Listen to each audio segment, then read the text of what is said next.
क्या आपने कभी सोचा है emergency contraceptive pill, regular contraceptive pill and abortion pill में क्या डिफरेंस होता है? और इमरजेंसी कॉन्ट्रासेप्टिव पिल कभी भी एक ऑलरेडी एग्जिस्टिंग प्रेगनेंसी को टर्मिनेट नहीं कर सकती है। लोगों के मन में अक्सर इन तीनों पिल्स को लेकर बहुत से कंफ्यूजन है, बहुत से मिथ हैं जो कि हेल्थ रिस्क को बढ़ा सकते हैं। नमस्कार, मैं हूं doctor Ekta Bajaj, senior consultant obstetrics and gynaecology. आज इस वीडियो में हम इन तीनों pill, abortion pills, emergency contraceptive pill और रेगुलर कॉन्ट्रासेप्टिव पिल के डिफरेंस के बारे में समझेंगे। और अगर आप सेक्सुअली एक्टिव हैं तो ये वीडियो आपके लिए बहुत ही फायदेमंद हो सकता है। अगर अब तक आपने हमारे चैनल को सब्सक्राइब नहीं किया तो जरूर करें, ताकि ऐसी ही हेल्थ रिलेटेड इंफॉर्मेशन आपको मिलती रहे। तो चलिए सबसे पहले बात करते हैं रेगुलर ओरल बर्थ कॉन्ट्रासेप्टिव पिल के बारे में, जिसे कि डेली बर्थ कंट्रोल पिल भी कहा जाता है। रेगुलर ओरल कॉन्ट्रासेप्टिव पिल लॉन्ग टर्म कॉन्ट्रासेप्शन के लिए यूज की जाती हैं। तो ये काम कैसे करती हैं? रेगुलर ओरल कॉन्ट्रासेप्टिव पिल ओव्यूलेशन को रोकती हैं। इन पिल्स में हार्मोन्स ईस्ट्रोजन और प्रोजेस्टेरोन होते हैं जो कि फॉलिकुलर डेवलपमेंट को इनहिबिट करते हैं। एज अ रिजल्ट ओव्यूलेशन नहीं होती है। और इनका दूसरा काम होता है सर्वाइकल म्यूकस को थिक करना, ताकि स्पर्म एग तक ना पहुंच सके।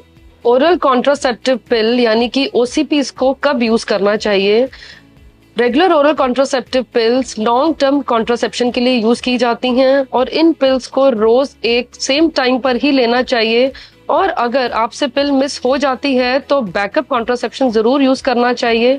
अगर इन पिल्स को प्रॉपरली यूज किया जाए तो ये मोर देन 99% इफेक्टिव होती हैं एंड फेलियर रेट यानी कि प्रेगनेंसी रेट बहुत ही कम होता है। ओरल कॉन्ट्रासेप्टिव पिल एक बहुत ही इफेक्टिव कॉन्ट्रासेप्शन मेथड है और प्रेगनेंसी से बचाने के अलावा इसकी और भी बहुत से इंडिकेशन है, यूजेस हैं। ओरल कॉन्ट्रासेप्टिव पिल्स को heavy bleeding, dysmenorrhea, PCOS and acne को ट्रीट करने के लिए भी यूज किया जाता है। ओरल कॉन्ट्रासेप्टिव पिल्स की वजह से कुछ साइड इफेक्ट्स भी हो सकते हैं। साइड इफेक्ट यूजुअली माइनर होते हैं, जैसे कि nausea, mood swings, breast tenderness, weight gain. और ये symptoms usually initial few months में होते हैं और विद टाइम एडजस्ट हो जाते हैं। डिफरेंट ओरल कॉन्ट्रासेप्टिव पिल में डिफरेंट प्रोजेस्टेरोन यूज होता है, तो आपके लिए कौन सी फॉर्मुलेशन बेस्ट है, इसके लिए आप अपने डॉक्टर से कंसल्ट जरूर करें। क्या ओसीपीज फर्टिलिटी को अफेक्ट करते हैं? ये भी एक बहुत बड़ा मिथ है कि ओरल कॉन्ट्रासेप्टिव पिल्स लेने की वजह से फर्टिलिटी डिस्टर्ब हो सकती है। ये बिल्कुल भी सच नहीं है। जैसे ही आप कॉन्ट्रासेप्टिव पिल लेना बंद करते हैं, वापस से ओव्यूलेशन शुरू हो जाती है। और बहुत से लेडीज तो कॉन्ट्रासेप्टिव पिल बंद करने के फर्स्ट मंथ में ही कंसीव कर लेती हैं। क्या ओरल कॉन्ट्रासेप्टिव पिल्स सबके लिए सेफ होती हैं? तो इसका आंसर है मोस्टली यस, लेकिन सबके लिए सेफ नहीं होती हैं। जैसे कि women over age 35, obese women, smokers या फिर जिन्हें ब्लड क्लॉटिंग डिसऑर्डर है, उनके लिए सेफ नहीं होती हैं। तो अगर आप ओसीपीज लेने की सोच रहे हैं तो आप अपने डॉक्टर से जरूर कंसल्ट करें। तो चलिए बात करते हैं इमरजेंसी कॉन्ट्रासेप्टिव पिल के बारे में। इसको मॉर्निंग आफ्टर पिल के नाम से भी जाना जाता है। As the name suggest, emergency contraceptive pill को इमरजेंसी यूज के लिए ही रिजर्व रखना चाहिए and as a regular contraceptive use नहीं करना चाहिए। तो इसको कब यूज करना चाहिए? In case of unprotected intercourse या फिर इम्प्रॉपर यूज ऑफ कॉन्ट्रासेप्टिव जहां पे प्रेगनेंसी का रिस्क हो, जैसे कि कॉन्डम टेयर हो जाए या फिर स्लिप हो जाए। तो ऐसी स्थिति में इमरजेंसी कॉन्ट्रासेप्टिव पिल प्रेगनेंसी से बचने के लिए एक इफेक्टिव ऑप्शन है। इमरजेंसी कॉन्ट्रासेप्टिव पिल कैसे काम करती है? इमरजेंसी कॉन्ट्रासेप्टिव पिल ओव्यूलेशन को होने से रोकती है। अगर एग रिलीज नहीं होता तो प्रेगनेंसी भी नहीं होती है। यहाँ पे इम्पोर्टेंट बात समझने के लिए ये है कि अगर फर्टिलाइज्ड एग ऑलरेडी यूट्रस में इम्प्लांट हो चुका है तो इमरजेंसी कॉन्ट्रासेप्टिव पिल इफेक्टिव नहीं होती है, क्योंकि ये एक कॉन्ट्रासेप्टिव पिल है, एबॉर्शन पिल नहीं है। इमरजेंसी कॉन्ट्रासेप्टिव पिल को कब लेना चाहिए? After unprotected intercourse. जितना जल्दी लें उतना बेटर है, क्योंकि उसकी एफिकेसी ज्यादा होती है। आइडियली 24 घंटे के अंदर लेनी चाहिए, लेकिन 72 आवर्स तक इसको लिया जा सकता है। कुछ नई इमरजेंसी कॉन्ट्रासेप्टिव पिल जिसमें कि यूलिप्रेस्टॉल एसीटेट होता है वो ज्यादा इफेक्टिव होती हैं और लगभग 5 दिन तक भी काम करती हैं। इमरजेंसी कॉन्ट्रासेप्टिव पिल की वजह से कुछ माइनर साइड इफेक्ट हो सकते हैं जैसे कि नोजिया, फटीग या फिर डिलेड साइकिल, एंड ये साइड इफेक्ट टेम्परेरी होते हैं और इमरजेंसी कॉन्ट्रासेप्टिव पिल का फर्टिलिटी पर कोई लॉन्ग टर्म इफेक्ट नहीं होता। बट इसका मतलब ये नहीं है कि आप इसको एक रेगुलर कॉन्ट्रासेप्शन पिल की तरह यूज करें, क्योंकि इसकी वजह से रेगुलर यूज से हार्मोनल डिसरप्शन हो सकता है एंड पीरियड्स इरेगुलर हो सकते हैं। क्या इमरजेंसी कॉन्ट्रासेप्टिव पिल को रेगुलरली यूज करना चाहिए? तो इसका जवाब है नहीं। As the name suggest, emergency contraceptive pill को इमरजेंसी में ही यूज करें और रेगुलर इस्तेमाल ना करें। इसको प्लान बी की तरह ही यूज करें, प्लान ए की तरह नहीं। अब हम बात करेंगे मेडिकल एबॉर्शन पिल, जिसे कि एमटीपी किट भी कहते हैं। मेडिकल एबॉर्शन पिल्स प्रेगनेंसी को मेडिकली टर्मिनेट करने के लिए यूज होती हैं, लेकिन कुछ लोग गलती से इसे कॉन्ट्रासेप्शन पिल भी समझ लेते हैं।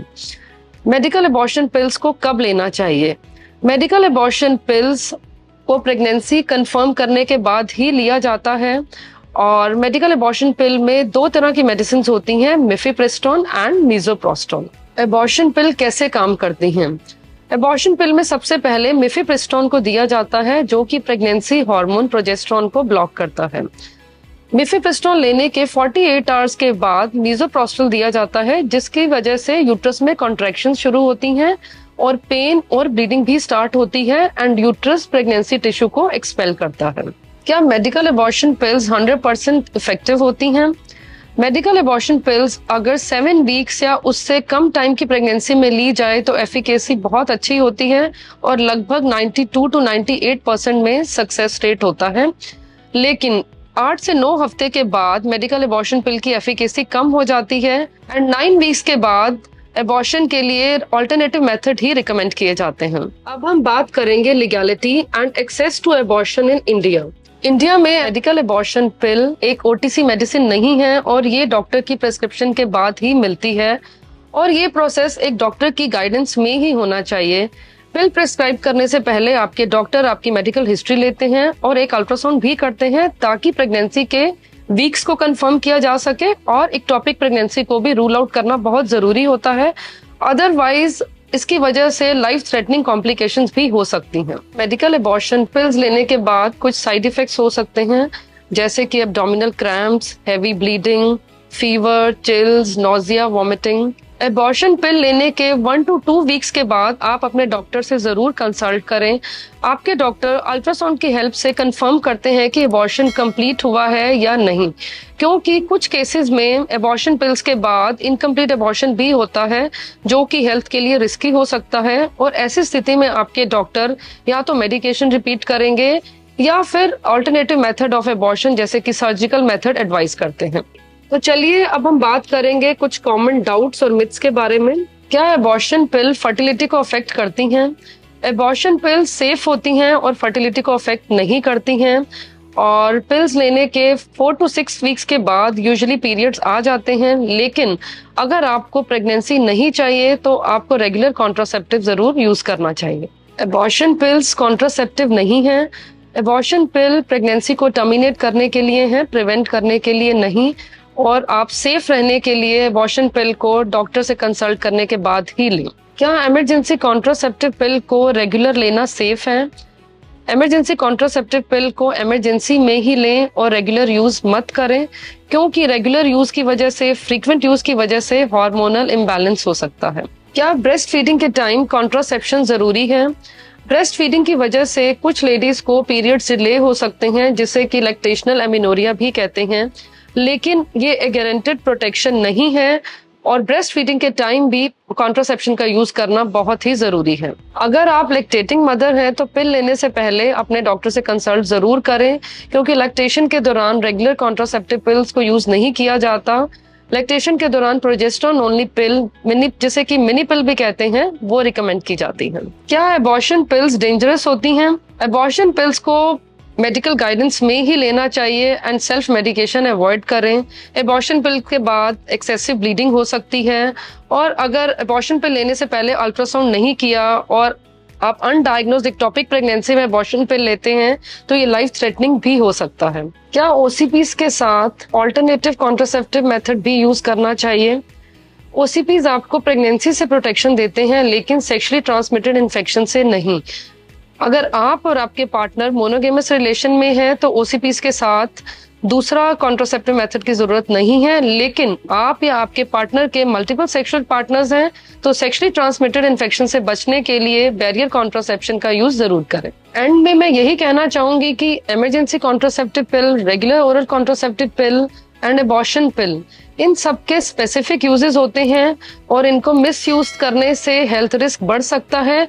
अगर आप इन पिल्स को लेने का सोच रहे हैं तो आप अपने डॉक्टर से जरूर कंसल्ट करें। मैं आशा करती हूँ ये वीडियो आपको अच्छा लगा होगा और ऐसे ही हेल्थ रिलेटेड वीडियो के लिए आप हमारे चैनल से जुड़े रहें।